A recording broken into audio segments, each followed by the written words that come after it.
Good evening. This is CTV News for July 8th. I'm Michaela Newton. And I'm Byron Scott. Thank you for joining us. Well, today was the last council session before August recess for the Prince George's County Council. The council had a hefty agenda before recess, including passing a number of bills, including bills related to public safety, employment, and minimum wage indexing, just to name a few. We caught up with Councilmember Fisher about the council's work ahead. There's a lot to get done. We might meet, everything going on with the federal government, and there might be a special session in Annapolis. So we might maybe have, I think our chair might want to do maybe a few emergency meetings in the summer, depending on what goes on. But yeah, we just have a lot of bills. Some things a little bit more controversial than others, but I think it should be hopefully a smooth day. Meanwhile, Darrell Barnes, former Maryland delegate for Maryland's 25th district, was appointed as the chair of the Maryland National Capital Park and Planning Commission for Prince George's County. He was appointed during the county's council meeting today with the council's full support. Listen, this is a special occasion. I don't take this position lightly, but I am prepared. I've worked extremely hard to be at this point of my career. I do believe that there are opportunities to continue to learn, but more importantly, I believe it's opportunities that we can work together. This is a great day here in Prince George's County. And Barnes will be replacing Peter Shapiro. And in other news, contract negotiations continue between faculty at Prince George's Community College and administration. The sticking point, pay raises. 3.5 out of your mind! Chanting 3.5 out of your mind, faculty members at Prince George's Community College held a rally this morning. 3.5 out of your mind! 3.5%, they say, is the amount of the pay raise being proposed by the administration, which is far less than administrators are set to receive, 14%. The raise we were offered was nowhere near what we were expecting, okay? And while the administration has decided to go on with a hefty raise for themselves, which is 14%. 14%. Roughly 240 faculty at the college unionized with the American Federation of Teachers in February of last year. Negotiations for a contract began shortly thereafter. We started about April 2024, we've had in a lot of ways, we've had a good relationship with management's team, but there's been some really big sticking points, and pay is one of them. We think we should get the recognition and the compensation that we think we deserve. Andrew Bluestein is an associate professor of allied health. This is always a big deal when it's our first contract. I'm retired from the fire department, so I've dealt with a lot of contract negotiations. The first one is always the critical one. Both sides are back at the negotiating table at 9 o'clock this morning, hoping soon to find something they can agree upon. It's important for faculty to have a voice in the college. Shared governance is really important as well. They are closest to the students and know what the students need. And so, we want to make sure that faculty are getting what they need so that the college can best serve the community.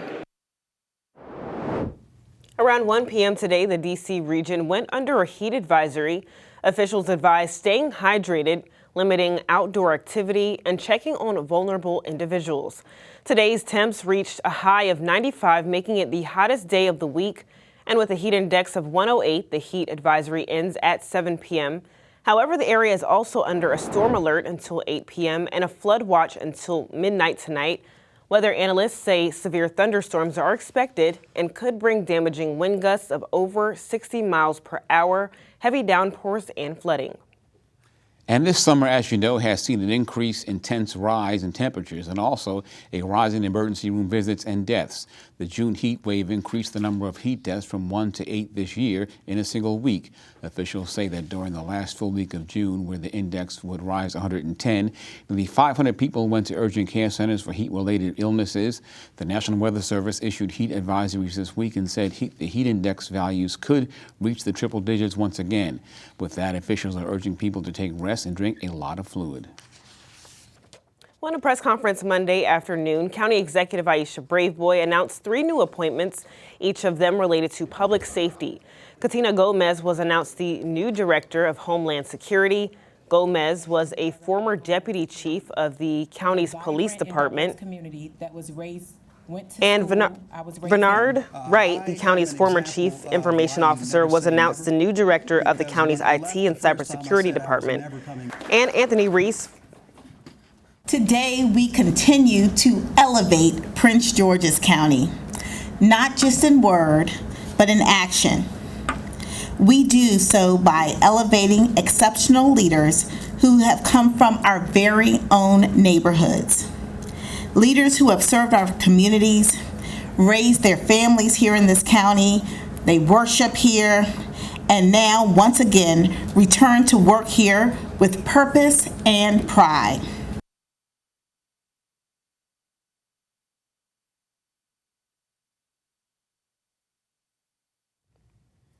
Meanwhile, last week, the Trump administration made the decision to move the FBI headquarters to D.C., but Maryland officials are not giving up in the fight to keep the agency's headquarters in the suburbs of Maryland. The FBI's transfer to downtown D.C. would hinder plans of a new FBI complex in Prince George's County and erase a much-needed economic boost to that community.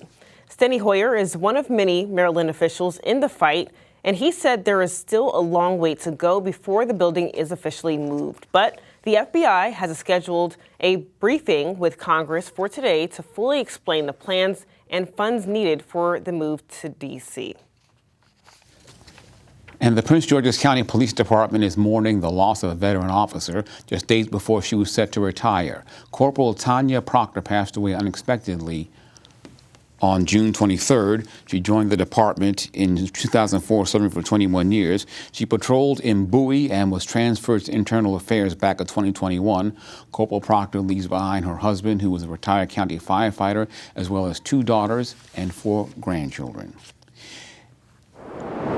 And you're watching CTV News. I'm Byron Scott. And I'm Michaela Newton. Still to come. Summer swim leagues are in full swing across the state of Maryland. But there's one league that has a strong hint of legacy driving the program.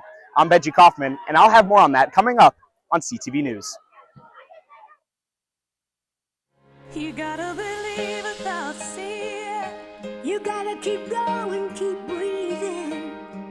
When you face a day that feels like you're gonna break.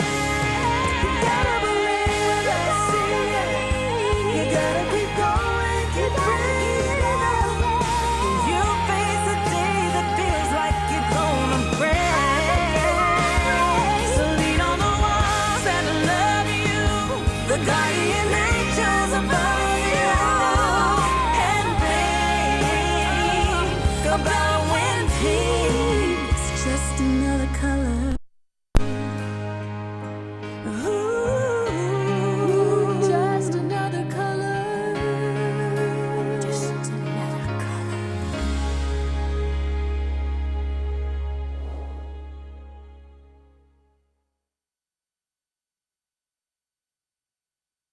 Well, Prince George's Public Schools has reached a tentative agreement with the Prince George's County Education Association. School district officials say the 3-year deal includes raises of 3.5% in year 2. Both sides spent weeks at the negotiating table. It comes less than a month after Dr. Sean Joseph was named interim school superintendent. The Education Association calls the tentative agreement a meaningful step for educators of Prince George's. It now goes before the rank and file for a vote. And Imagine Schools in the entire Mid-Atlantic region is announcing their 2025 National Teacher of the Year. Congratulations to Dr. Almina Pointer. She's a 3rd grade math and science teacher at Imagine Foundations in Morningside and was chosen for her innovative teaching methods. She will officially be awarded at the 2025 Summer Forum on August 21st. Dr. Pointer will then serve as the nationwide spokesperson and advocate for excellence in education throughout the next school year. And off-campus rental housing for students at the University of Maryland are becoming costly. According to the Baltimore Sun, rents in College Park near the University of Maryland range from $890 to $2,800. UMD has 39 residence halls on campus. However, freshmen and sophomores get first priority. Now, many students in their junior and senior year at the university are finding it difficult to find off-campus housing. Reports show that the university hasn't consistently provided on-campus housing for all 4 years of a student's education in approximately 20 years. And the Prince Mott swim team has hundreds of young swimmers on more than 30 teams, with many of its coaches having swum in the league. And Benji Kaufman has more on the theme of legacy that runs through Prince Mott. Summer swim leagues help bring families and friends together, but the Prince Mott Swim League has so many parents and staff members who grew up in the league and are now giving back to the program that raised them. The impact you can make and giving back to something that I've been a part of, like I said, since I was 5 years old. Good job, Dahlia. Chad Williams swam in Prince Mott for 14 years. Raise it. And is in his 8th year of giving back. Like, you have no idea who's listening, who's watching, what impact you could be making, even in the smallest way or in the biggest way possible. Parents are sending their kids to Prince Mott, the same league they swam in every summer, marking a sense of legacy. That's exactly what it is a lot of the parents swam here too, and so to see them giving back and coaching and, you know, even as parents, it's great to see. Craig Melodick, president of Prince Mott and a former swimmer, says the league relies on those who came up through the program. To keep the league going, we need former swimmers to give back and to help coach, because they understand the league better than anybody. I like to think I understand the league because I swam in it. Coaches of the league label this opportunity to give back as a blessing. It's so much fun. It's like a dream. I just love summer swim. I love these kids. I love the opportunity to just help them grow as individuals through sport and through summer swim. From Bowie, Benji Kaufman, CTV News. And the county's favorite horse show reports are bringing in a huge boost to the economy. The Washington International Horse Show announcing a $9 million economic impact to the county last year, which is a $600,000 increase over the previous year. The 2024 show had more than 15,000 spectators, almost 700 participants, and supported 25,000 jobs statewide. The next show takes place next October. And did you know that every year nearly 10 million pets go missing in the U.S.? Well, a pilot program is helping the Prince George's County Animal Service Facility and Adoption Center take action. Now, the program network Neighbors, led by Best Friends Animal Society, uses AI to identify features of found pets and matches them with similar missing pets reported in the area. About 70% of lost dogs are found within a 1-mile radius of their home. And the Prince George's Animal Services Facility is one of only 25 shelters nationwide selected to join the Best Friends Animal Society. Visit bestfriends.org. And the species of tiny terrorizing ticks are fueling disease expansion into the DMV. The tiny bloodthirsty creatures are spreading quickly through the mid-Atlantic after decades of being limited to the northeast. Ticks latch on deep in the skin and can feed 3 to 4 days before dropping off.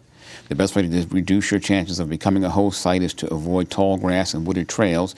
If you cannot avoid these areas, always wear long sleeves and socks. And we have some good news to report. Some U.S. airports are no longer requiring travelers to remove their shoes during standard pre-flight security checks. This trend has been seen so far at 8 airports, including right here at BWI. Usually only passengers with TSA pre-check didn't have to remove shoes, but new reports show TSA is beginning to let the requirement expire. TSA and the Department of Homeland Security said in a statement that they are, quote, always exploring new and innovative ways to enhance the passenger experience. So to come on CTV News, Dr. Hack returns to CTV, and today she's discussing fibroids. So please stay with us. We are women first, but women with disabilities last. During a military exercise, we crashed and I broke my neck. When I was in the Air Force, an accident changed my life. I couldn't have imagined the injustices I would face. Every day, women like me go to the doctor for annual checkups for conditions like breast cancer. Early detection saved my life. But women with disabilities face a cruel reality: inaccessible medical facilities and equipment. In the 25 years since my injury, I have not seen a gynecologist. There's not one accessible OBGYN in my community. I found lumps in my breast, I went to a doctor's office I was told was accessible, but when I got there, I couldn't get through the front door. I don't know where I'd be today without access to testing. Our veterans deserve better. Help PVA fight for access at pva.org. If words were enough, I would help you bear your burden. I would watch each child of yours grow strong and true. Teach them to read and to write and to sing, so that their voices be forgotten nevermore.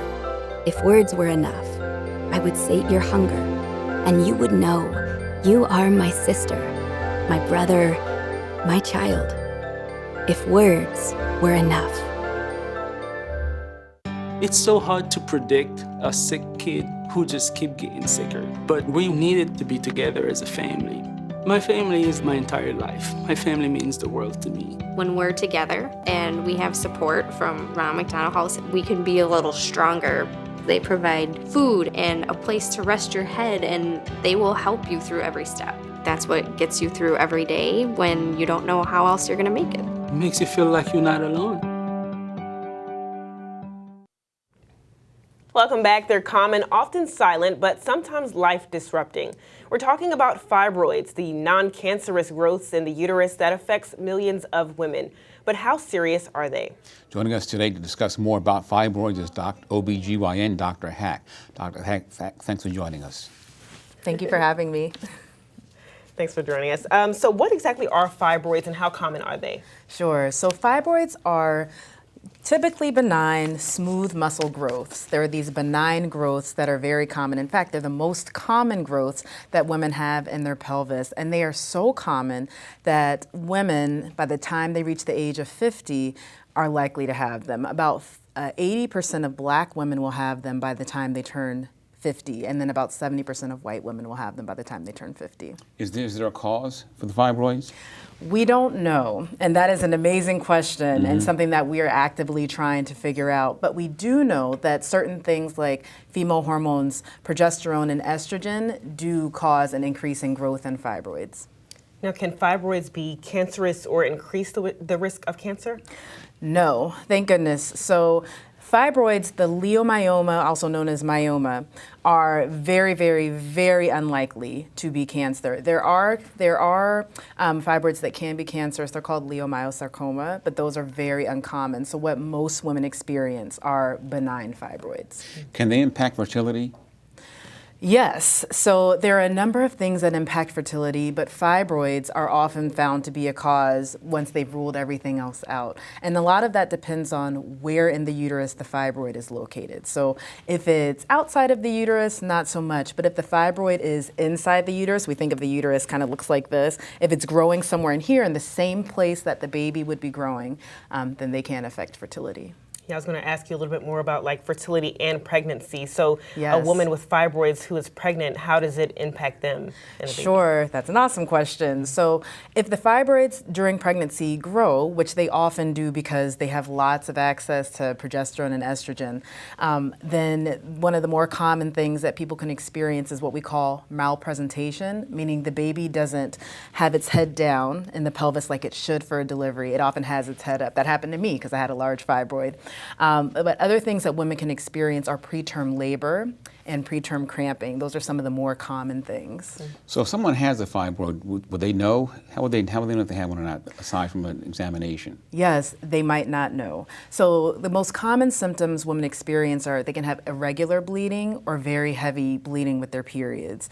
And when they go in for an exam, that's when we most commonly find them. We feel the uterus on pelvic exam and you say, oh, it doesn't feel like it's supposed to. You can feel the bulkiness. Women may experience other symptoms like having to pee more often. If the fibroids are large, they can experience things like constipation. As I mentioned, irregular bleeding. They can experience pain and pressure in their pelvis. So having these symptoms is kind of a cue like, maybe I need to get this checked out. And then we do an exam and then often send them for an ultrasound or some other imaging. And so what are some ways of treatment for fibroids and what are some of those options for women? Sure. So sometimes we manage just the symptoms. If somebody has fibroids, maybe they're small, but they're causing a lot of problems and they don't want to get them removed, then we might try medications to kind of control the bleeding and keep the bleeding lower. But sometimes the fibroids need to be removed, and there are invasive and less invasive procedures. So something invasive would be like what's called a myomectomy, which is going in and removing the fibroids. There's also a hysterectomy, which would be removing the entire uterus. But then there's also a procedure called a uterine artery embolization, and that's something where we decrease the blood flow to the uterus to shrink the fibroid growth, and some similar procedures that are less invasive. So there are a lot of options. The treatment, is it painful? It sounds like it could be painful. Well, for the surgery, you get anesthesia, so the recovery, you'll be sore, just like after a cesarean section, a C-section, it's sore. But for the other procedures, no, for the non-invasive ones, the recovery is quick, which is great. Now, can fibroids actually come back after treatment? They can. And if you have a lot of fibroids and don't get your uterus removed and have the fibroids treated, there's a higher chance that the fibroids are going to come back. So it's good to maintain communication with your healthcare provider so you can observe and then manage any fibroids that pop up again. Now, do fibroids, are those, can those run in your family, things like that, or? Yeah, so we think that there are some genetic causes, and this is one of the things that we try to understand, especially understanding the number of Black women that experience fibroids. So yes, if you have a family member, like a mom or a sister who has fibroids, then there's a higher chance that you'll have fibroids too. Okay, doctor. All right, thanks so much for joining us. Thank you for having me. Okay. All right, for more information on women's health and Dr. Hack's podcast, visit ladypartsdoctor.com. All right, don't move. Simon Buggs has our Tuesday sports page. So what's going on, Simon? What's going on, everyone? Don't go anywhere because I have some exciting baseball news in store for you right after this commercial break. You've been diagnosed with type 2 diabetes.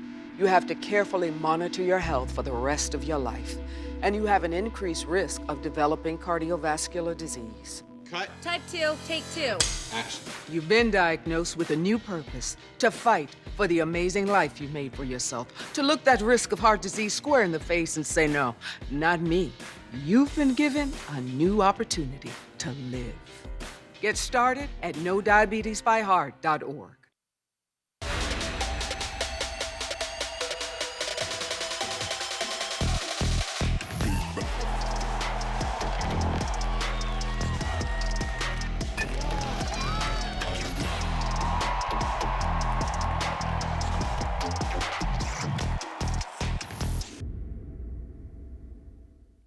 Okay, CTV sports family, we begin today's sports page with some Orioles news. As I reported yesterday, first baseman Ryan O'Hearn is headed to his first All-Star game. And it's been a long time coming for the 31-year-old, who had been in the league 7 years prior to making his first All-Star team. Here's Orioles manager Tony Mansolino on O'Hearn's road to becoming an All-Star. I mean, it's an incredible story. Like I told the story to all the guys earlier, went back and, when he got to the big leagues and kind of where it went, you guys can look it up and see it. But as you kind of chronologically go through year to year and see kind of what his track has been, it's really incredible. Now, last year, he almost got there.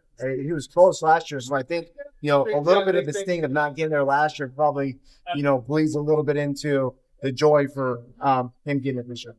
The Orioles will return to action against the New York Mets at Camden Yards today at 6:35.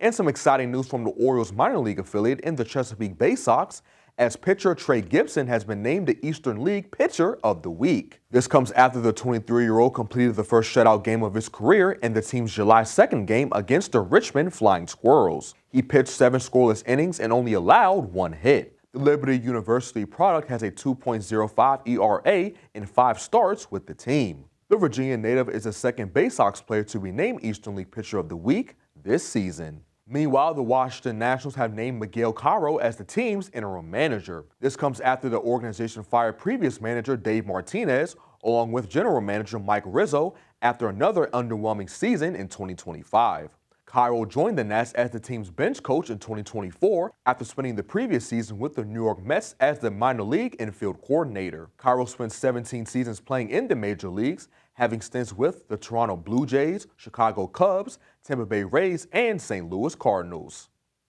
The Nats will face off next versus the St. Louis Cardinals for Game 1 of the series tonight at 7:45. In the WNBA, the Mystics were back in action earlier today to take on the Chicago Sky, led by Maryland native Angel Reese. Rookies Kiki Iriafen and Sonia Citron suited up for the first time since being named as All-Stars. Bryce Parker has our game highlights. That's right, Simon. We pick up this game in the second half where Mystics forward Shakira Austin, after registering only 1 point in the first half, came out hot with back-to-back and one buckets to extend the Mystics lead to 9. Mystics rookie all-star Kiki Iriafen following it up with some tough buckets of her own, but some pesky defense and some free throws from the Sky would cut the Mystics lead down to 2 late in the third quarter. Later in the fourth, Austin continued to cook with a beautiful and one assist to Sonia Citron, and then a beautiful low post spin move layup of her own, but the Sky refused to lay down without a fight. Angel Reese came with another solid performance of her own. She ended the game with a 22-point double-double, helping Chicago take a lead late in the fourth quarter. But Iriafen, showing why she's an all-star, completed this three-point play to tie the game up with less than 3 minutes to go. And here comes her fellow rookie all-star teammate with a clutch three to take the lead with just 1:36 left to play. But the Sky's Rachel Banham says not so fast, rookies, and drills a contested three-pointer of her own with less than 40 seconds left to go, tying the game at 77. But the game would ultimately come down to some clutch free throws by Shakira Austin to put the Mystics up by 2 and send the Sky back to Chicago with another loss. Here's Chicago Sky forward Angel Reese on the tough loss. It sucks right now, and especially when we feel like we're right there. We have to just continue to keep pushing through, not keep our head down for too long. We can be sorry and sad for ourselves for a second, but we have to get back up tomorrow and play again at home in front of, against Dallas in front of our home crowd. So I'm excited to go back home, and I'm just excited to just be able to play again tomorrow.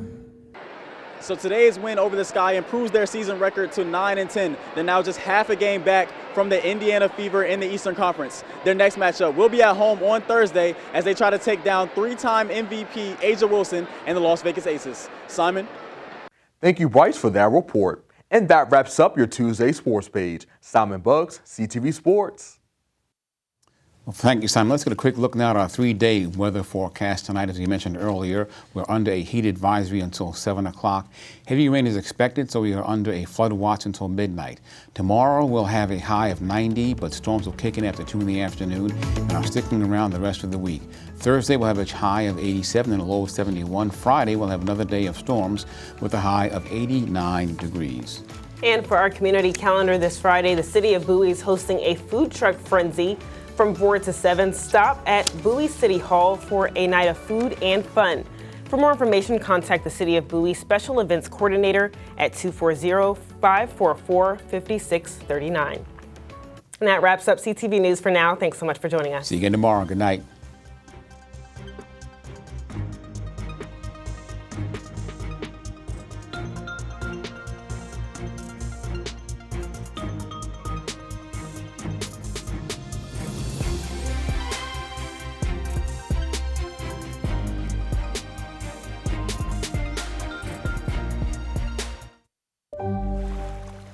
If love were a threshold, we could cross every ocean to understand whale song and coral, crab and plankton.